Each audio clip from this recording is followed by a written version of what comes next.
In today's episode of Missing, we speak with return guest Laura Riste about the extremely mysterious disappearance of Dean Curtis Mortensen from Edmonton, Alberta, Canada on January 24th, 1992. Lance, what do you think of this conversation? Well, first, I love having Laura back on because she's always bringing to the table all of the facts, all of the information that we need in order to piece these extremely mysterious stories together. She's come on a number of times, and we always kind of walk away with something new. This one is so frustrating, though. This one is so frustrating because no matter how many angles we looked at it from, there isn't a whole lot of options as to the fate of Dean Mortensen. I hate saying this cliche, but it's like someone sees him in one spot and he's just gone. And then there's nothing. And that is so endlessly frustrating. So it's always great to have someone like Laura on to really open this thing up, open the story up, because you never know if there's a listener out there who might hear something and it might shake something loose. What did you think? Yeah, it's a really frustrating case because, I hate saying this too, Lance, but he just vanished. What the heck? Right into thin air. And you really have to feel for his friends and his family who have to live with his loss every day. And I do want to hope that they hear the words and see the work that Laura's put into this to keep Dean's name out there. Yeah, and Laura has been attempting to contact Dean's family. I'm not sure she's actually spoken with anyone at the time of this recording, but I do know she's made several attempts. So, Dean is not forgotten. And I really wish there was more information on his case, so maybe we will return at some point for a part 2 with additional information. I really hope so. And you can check out everything that Laura Riste has going on. She's got a website, Canadian Girl, and girl is spelled Gurl 77, so CanadianGirl77.com. You can check out everything she's got going on and check out what we've got going on social. Follow us at Missing CSM. Okay, we're going to break quick for commercial here, and we'll be right back to speak with Laura Riste about the disappearance of Dean Mortensen.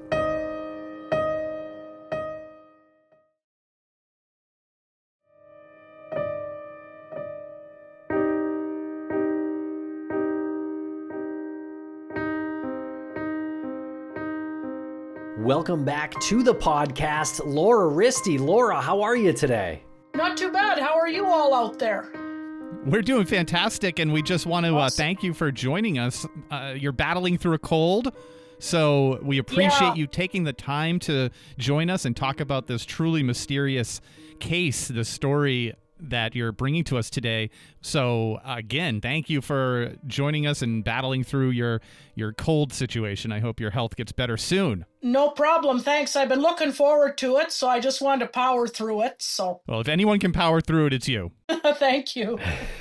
Yes. Well, thank you so much for joining us. And you've brought us another incredibly mysterious missing persons case from Canada. Can you tell us a little bit about the mysterious disappearance of Dean Curtis Mortensen?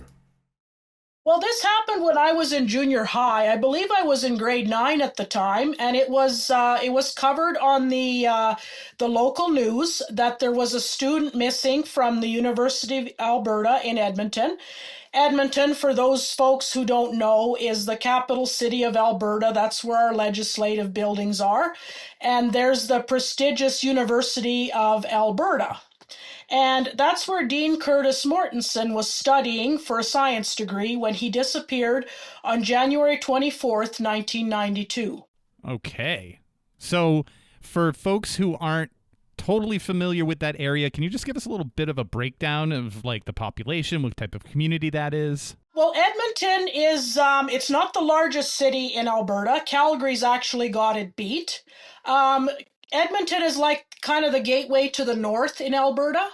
So it's about 3 hours from where I live, but Edmonton kind of opens up to northern Alberta, where you'll find communities such as Hinton, Edson, Grand Cache, where Dean Curtis came from, Peace River, where we talked about the missing Carolyn Prizer on one of our previous episodes. So it's kind of the hub and the gateway to the north. And then, of course, Alberta's bordered by the Northwest Territories and the Yukon, which is actually closer to British Columbia. But Alberta is kind of or Edmonton is kind of the city that would service the Northwest Territories as well. For a lot of major medical issues, you'd probably want to cross the border and come into Alberta and see if you could get your surgery done in Edmonton. Can you tell us a little bit about Dean? Who was he and what was he like? Dean Curtis Mortensen came from a family. He had three other siblings. He was the oldest, and his father was a miner. Grande Cache, Alberta, is the town where he grew up, and his father worked in the coal mine there. The family weren't wealthy, but they were close, and Dean was always an excellent student, and he was a hockey player from about as soon as he could hold a hockey stick, really. He usually played defense, and he graduated at the top of his class, and he had begun his first year studying general science at the University of Alberta in the fall of 1991, so shortly before he disappeared. And one friend sort of described Dean as almost like a Norman Rockwell kind of kid, and in those paintings and so on and so forth. He said he was quiet, very responsible. He just wanted to do well in school, and he was very focused on school and hockey, playing hockey.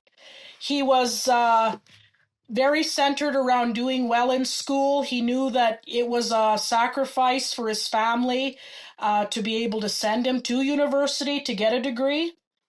He had spent Christmas at home with family, so that would have been Christmas in 91. The family said everything seemed normal, nothing seemed out of place, he seemed fine. He returned to the University of Alberta in Edmonton on January 6th. He spoke with his mother at one point before he went missing, just to discuss his winter exam marks, which were good. And that was the last time that his mother ever spoke to him. Was he overall a good student? Responsible? Yes, Yep. and very responsible. He wasn't somebody that, you'd have to like drag out of bed to get them to go to class or anything like that. He was always up, ready to go, did his homework, did a lot of studying, that sort of thing. He seemed very grounded and centered on finishing his degree. Interesting. And he had a lot of friends? Yeah, he did have a lot of friends. A lot of people liked him, looked up to him. One friend named Stephen Beland, he actually grew up with Dean in Grande Cache, so they were there together. He said Dean was super bright, very responsible, kind of this lanky, quiet kid, and he had never even heard him swear. Never heard him swear. No, no. So this guy is like a Boy Scout. Was he ever a Boy Scout? Not that I could substantiate. More hockey. He was really into hockey. He was the only guy who made his bed every day in the dorm, Stephen said. He had a poster of his favorite player, Steve Yzerman, the captain of the Red Wings at the time, hanging on his wall in his room. Yeah, that was a good Red Wings team back then. Okay, so he had a lot of friends and acquaintances around him. Obviously, he was on a hockey team and played hockey for years, so he's very, very familiar with, mixing it up with people. That's kind of crazy that he never swore while playing hockey, though. No, I know. I wished I would have had his sort of temperament, I guess. But no, he never swore. He was living in a dorm called the St. Joseph's College Residence.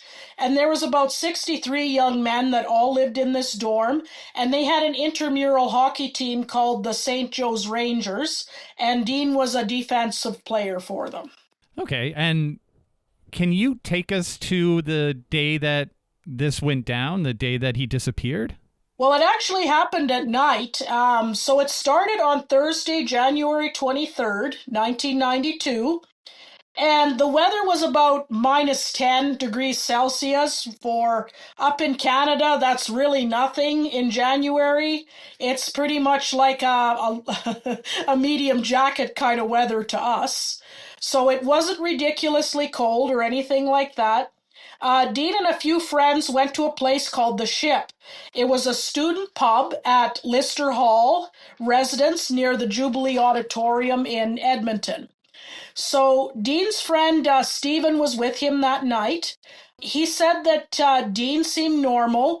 He had drank a couple of vodka slimes, maybe had a couple of beers. He was bobbing his head to the new AC/DC release, Thunderstruck.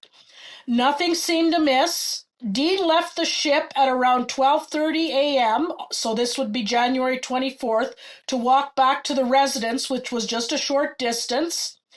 And reports on who he was with kind of vary. Stevens said that Dean was with two other friends, but early newspaper reports state that Dean left with only one person. So when Dean and the friends, in brackets, reached 87th Avenue and 104th Street behind the Butter Dome. Now, the Butter Dome is a 5,500-seat multi-purpose arena in Edmonton. It's on the U of A campus. They call it the Butter Dome because it's bright yellow, and kind of the design with the bricks looks like it's sticks of butter kind of thing, like little bricks of butter. Dean's friend that he was with realized he had left something at the pub. So he said he would be back, and this friend went to go get it. So Dean was left alone for a few minutes, and he was literally 100 meters from the door to St. Joe's, where they were staying in the dorm.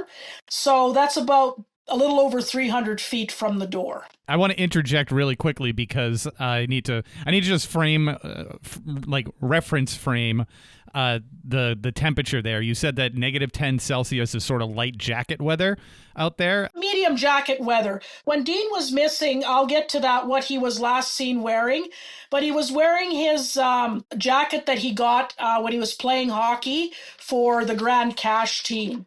It was like one of those jackets with leather sleeves, leather shoulders, and a leather collar. So he would have been reasonably warm enough. Okay, so for folks who are listening to this and they're doing the quick conversion, negative 10 to Fahrenheit is 14 degrees. If I walked outside and it was 14 degrees, I would not be like, oh, this is medium jacket weather. I'd be like, I need layers and layers. Yeah, and Dean had, of course, like shirt and everything else on. I don't know, if you're acclimated to it, it's a lot different. That's true. And I mean, he was studying in Edmonton. He was from Grand Cache. Same with me. Like, I'll go out in minus 10 with my Carhartt sweater on and be fine. But other folks might want, a heavy shirt underneath, plus a thermal shirt, whatever. I don't know. As long as the wind isn't blowing, and as far as I can substantiate, it was a fairly calm night. Okay. Good to know. But he by no means had the Helly Hansen snowsuit on or anything like that. It was very moderate temperature. But on the same thing, we can get minus 40. So that's a dangerous temperature. Yes.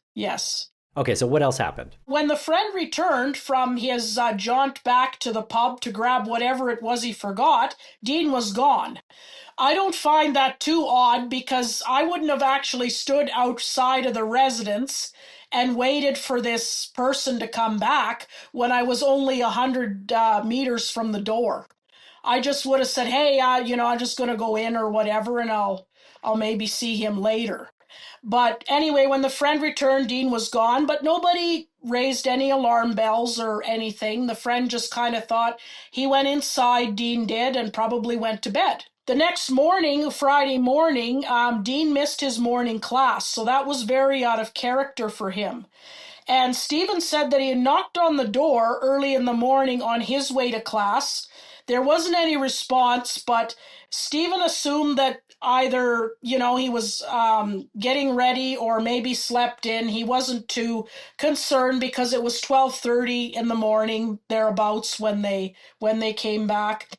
But as the day went on, Stephen grew more concerned when Dean missed his second and third class, and then when he didn't show up for dinner, he knew that something was very wrong. And he got one of the prefects to let him into Dean's room. He said the bed hadn't been slept in and nothing was disturbed. So that's when alarm bells were raised and the police were called. What did he say he forgot at the pub? He didn't say. I would think it would probably be his hat, something like that. Oh, I see. Okay.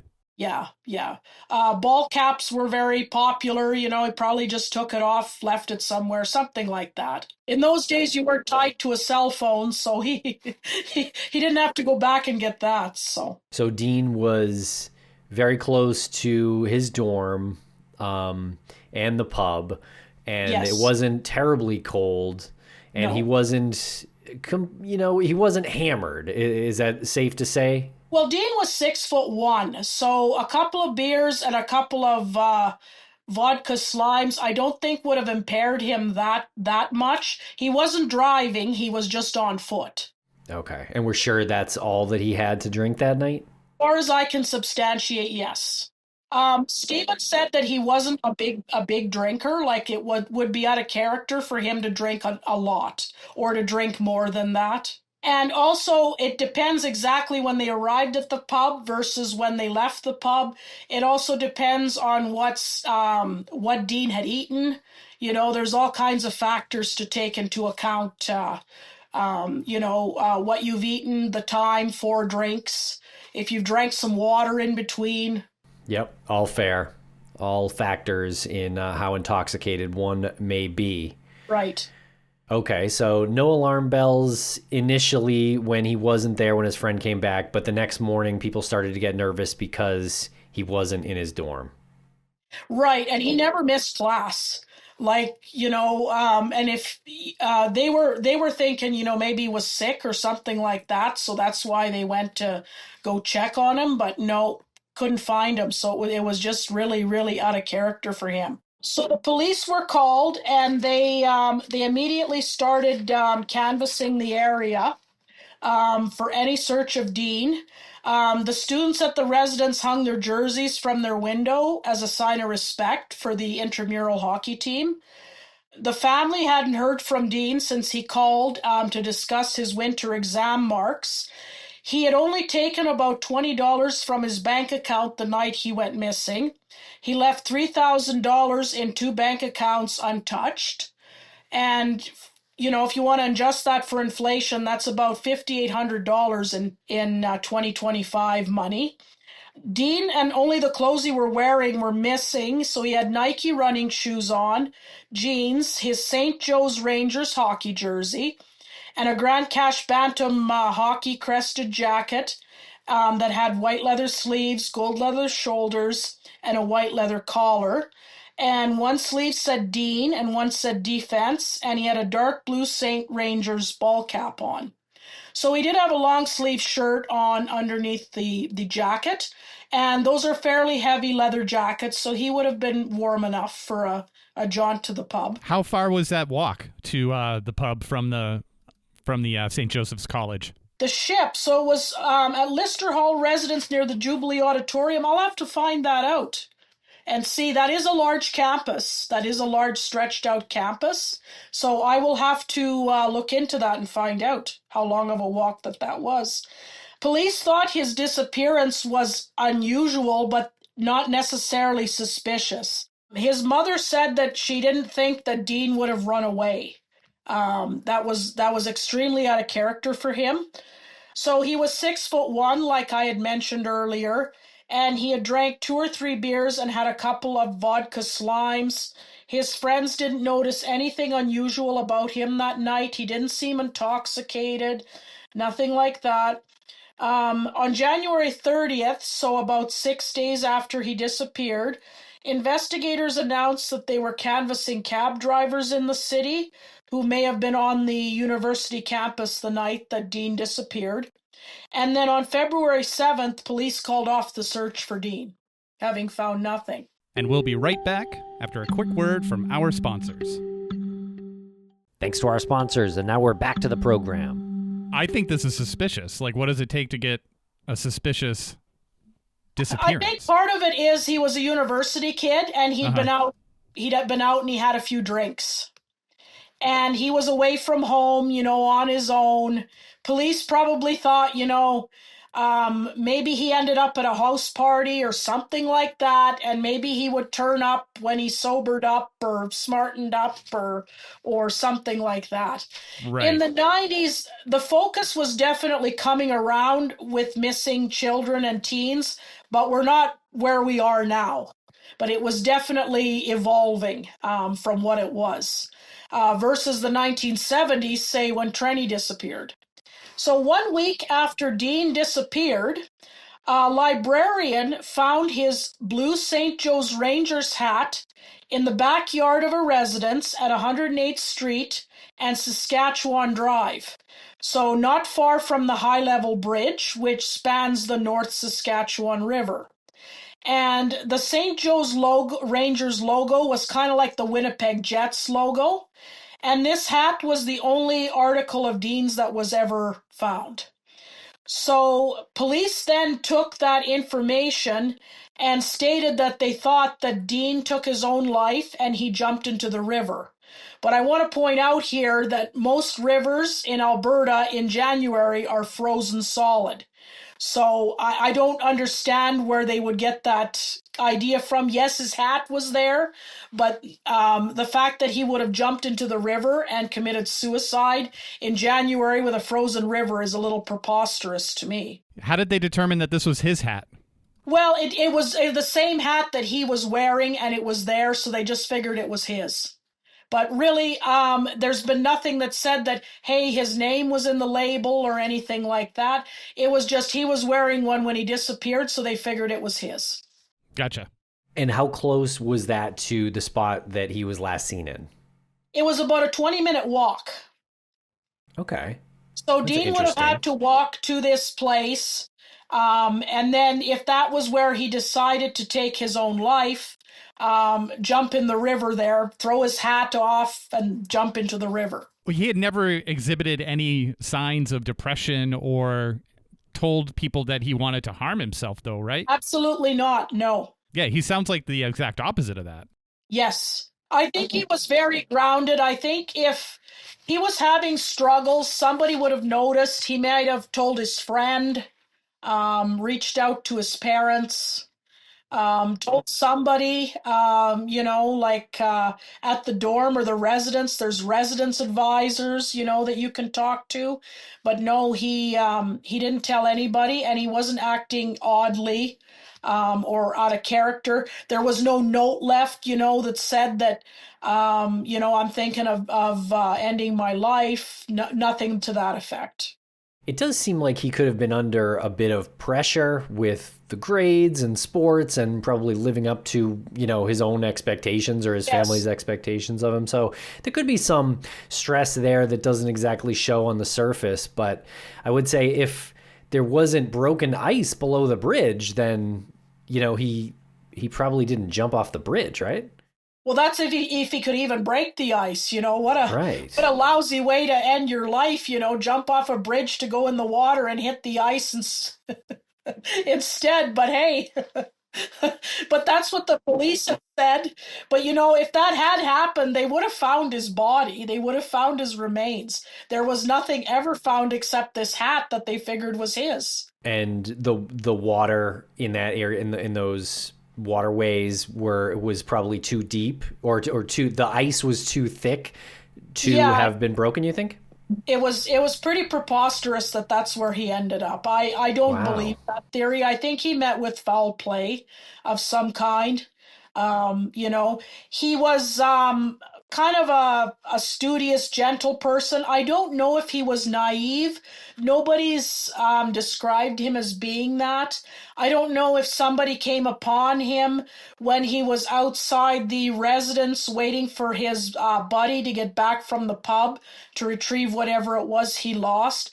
If someone started talking to him and said, hey, I'm going to a party, you want to come for a while, and then something happened to him, I think that that's more in line of where he met his end. He's definitely not alive because he would have surfaced a long time ago and told his family, what had happened. But his friend Stephen, it still haunts him. Dean was one of his closest friends. And when Stephen was living in Edmonton, he was a runner and he'd run in the river valley near the U of A campus, and he'd always wonder if he'd find Dean.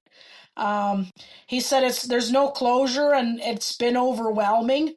And he always wonders if, part of him wonders if he's going to see him again one day, kind of thing.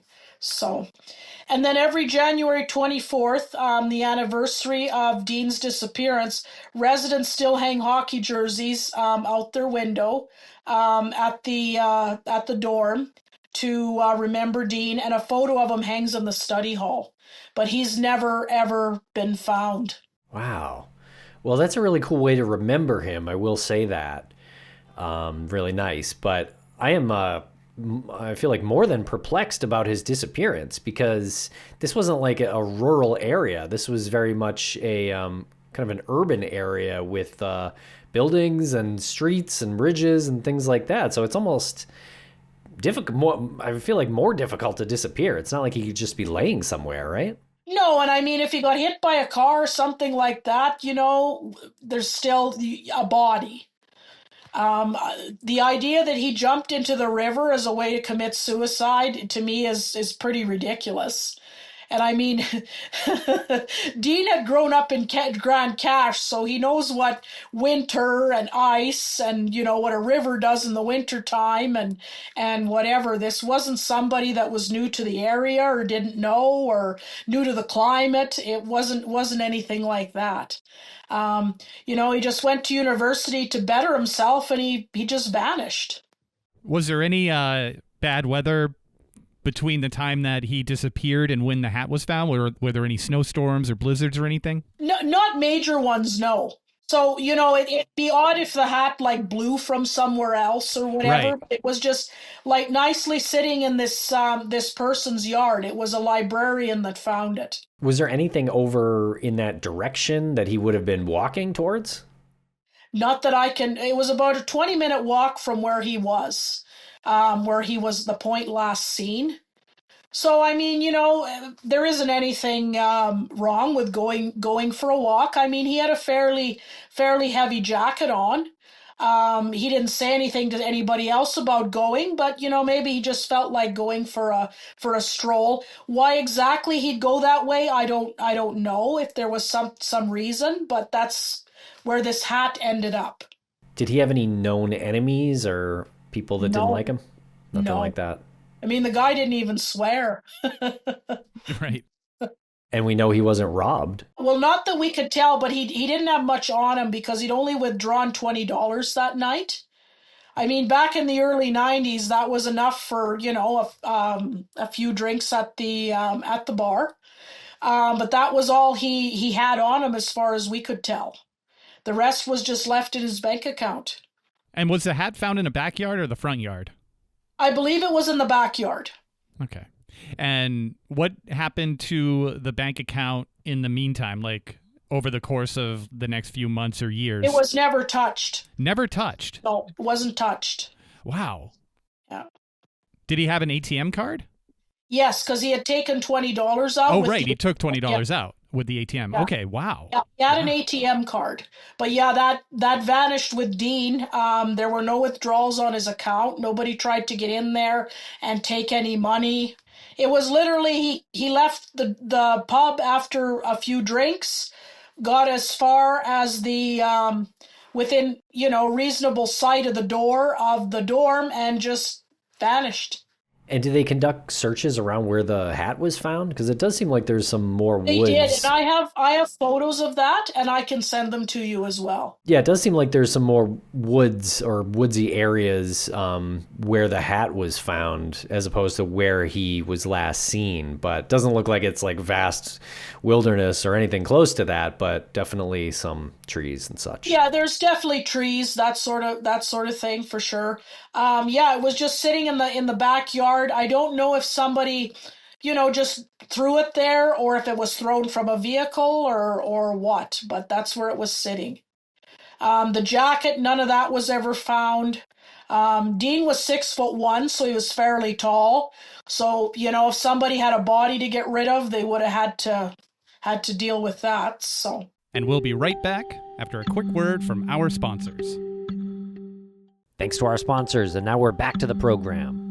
Is the hat something that someone could just buy at like the college campus? No, I believe you would have had to have played for the St. Joe's Rangers team in order to get the hat. Oh, wow. Because I was thinking maybe someone like placed it there to sort of button up the case, placed it there close to the bridge, assuming that they'll say, oh, it's Dean's hat, and the most likely cause That is is a that. good theory. One of the other players could have done that. Maybe somebody had an extra hat or just used theirs. Maybe they really didn't wear the hat they had, and then they used that as a ruse. But that just leads to the question of like, why?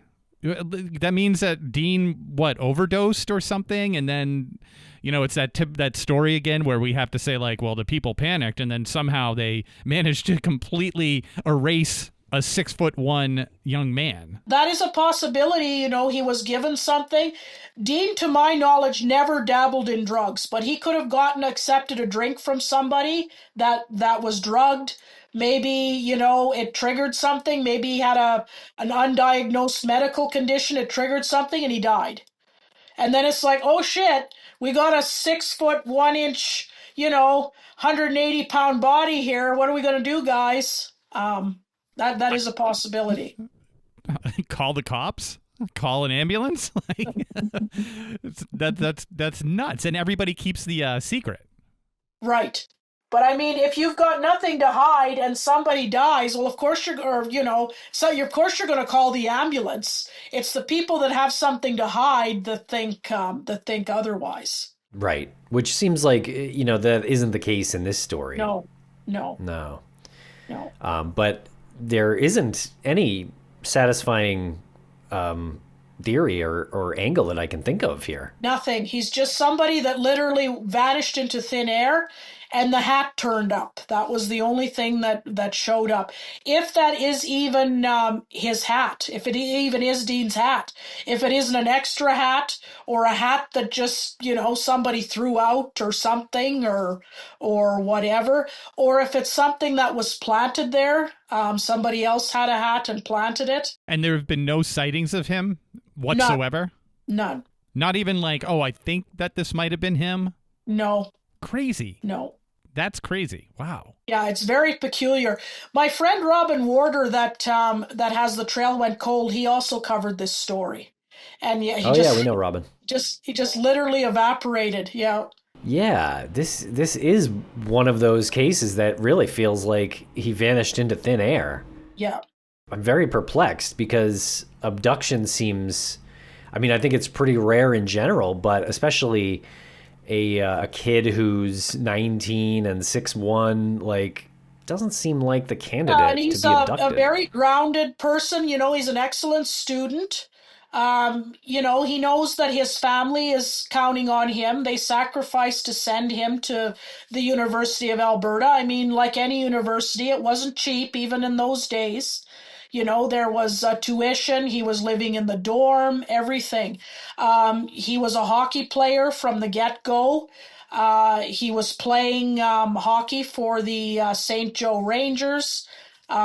Seemed like, a really a great role model for the rest of the dorm. Was close to his friend Stephen. He was from Grand Cache also, and just kind of just evaporates without warning. Leaves all his money behind, everything. Now, what about the river, the North Saskatchewan River? How does Yes. that flow when it's not frozen? Is it deep? Is it rapid? It's deep, and yes, it is rapid. Sometimes, there's warnings that the river is high, that sort of thing. Where I'm from, we have the South Saskatchewan River, and that flooded over about 12 years ago.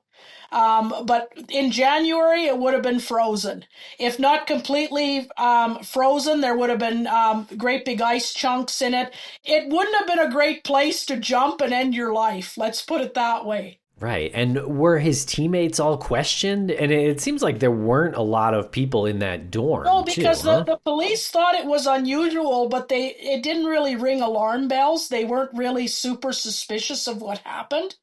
I think that they had just kind of chalked it up, he probably went for a walk, ran into somebody he knew, had too much to drink, crashed at his place kind of thing, and he'd turn up when he smartened up sort of thing, and they weren't too alarmed by it. Stephen was very concerned. He knew that something was very wrong, and Dean's family did as well because it was so out of the ordinary for him to do such a thing. And what did his family think happened to him? They think that he met with foul play. Interesting. Now, have you had a lot of contact with the family or? No, Okay. no, just researching through the article. There's not a whole lot about Dean on there. Maclean's magazine did a really good feature about 12 years ago in one of their booklets they did about unsolved crime in Canada. And most of my information is from that article and some of what I could glean online from newspapers. Now I know his folks worked hard to send Dean to college and everything, but were they struggling financially? Like, was there a lot of pressure built up in Not the that I family? know of. No, their father worked in the coal mine in Grand Cache. Grand Cache has since suffered an economic downturn because Alberta is transferring over, like they're trying to get away from coal and go more green and that sort of thing. So Grand Cache's population has dropped in the last few years. But in the 90s, coal was still going, and his father was a miner, but he did have, four children, Dean and the three siblings, and then he had a son to keep in university as well. But no, not that I could substantiate there was any huge struggle or anything like that. Right. So Dean wasn't dealing with like his parents about to lose their house or something like that. So nothing like No, that. and, It seems and like. Dean, the kind of character he had, I'm sure when he was out of school, when when they had their school ended, usually mid-April, mid to late April, he would probably just go get a job, and work through the summer and save some money before he went back to school in the fall to help pay his own way. Well, he also had quite a bit of money on him in his bank account. In his bank account, he did, yes. He had $3,000. Right. So money's not like a pressure for him. No, I mean that, no. and it's money that was after the holidays. Most people after the holidays are like, I'm broke because I just Yeah, had to buy a for bunch of sure. gifts for the Yeah, holidays. yeah. Money doesn't seem to be a pressure. Like I said, there's no evidence that Dean was taking drugs or anything like that. He just went to class, he did his homework, he studied, went home for Christmas, everything seemed fine. He talked to his mom about his marks when he got back from school. His marks were good from his winter exams. He just went out for a couple, three drinks and to listen to some music and just vanished. That story is one that really gets under my skin because I always think about just being dumb in my late teens, early 20s and going to a bar and leaving and just, walking and then you hear these stories and it's like, what did I miss that Dean encountered? How close did I come to being a story like that? And that it just really gets under my skin to say that somebody just evaporates, right? Like it's an impossibility. I'm sure Dean met someone. Now, I don't know for sure if it was somebody that he was in the dorm with, that he lived in the dorm with, or if it was somebody else. and just, maybe walking by on the street and said, hey, man, you want to come to this party? Something like that. And I think that, under that guise, Dean went with this person, maybe just to go check it out for a little while or something, and then maybe something happened to him. Was it like a high crime area? Was it a high drug use area? Not in the early 90s. Not anything that was any different from any other city. No. There was nothing about any other, like university student going missing, or, crime on campus like theft or a rapist running around, or nothing like that. Any other similar disappearances in the area around that time? No, not for somebody that was Dean's age, and not even really for children at that time. Geez, well, you've really brought one to us today. Yeah, and I'm sorry it's a little bit shorter than the usual ones we do. Oh, When I was talking to Tim, we were going to profile another case of Terry and her husband Ron that went to relocate to Montreal and vanished as well. But that's a whole other story, and that happened in 1973, and they vanished off the face of the earth too, with their car. Oh, wow. Yeah, definitely want to get into that very soon with you.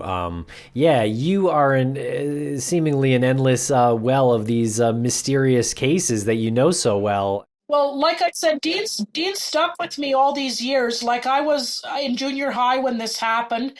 It was on the news, what in the world could have happened to him? And he was a very clean-cut, studious kid, not a partier, anything like that. And yeah, he just vanished, and he'd be in his early 50s today. wow. So is there still a number, or is there still a call to action for people if they have information on his disappearance? They should call Crime Stoppers in Alberta, and let them know if they have any information on him. I've been talking to Gary, the fellow that I brought up that has the Unsolved website, where we were talking about the Carolyn Preiser missing case. I asked him if he'd ever done a feature on Dean, and he said no, he hadn't. But with working with the Edmonton Sun, he had heard of the disappearance, and he planned to feature that on his Facebook page and on his blog that he has also. Wow. Well, I hope some answers come of this. I hope enough people talk about this. I mean, we're going to get it out there as well, but maybe there'll be some listeners out there, maybe some other content creators who can step up and do more coverage on Dean, because this is like really baffling. This is one of the most It's baffling very ones. baffling. It's so Yeah. out of character. I mean, he wasn't a partier, a headbanger, anything like that. He was just a clean-cut hockey player trying to get a science degree. It's too bad. Yeah, it's very, very sad, very, very tragic.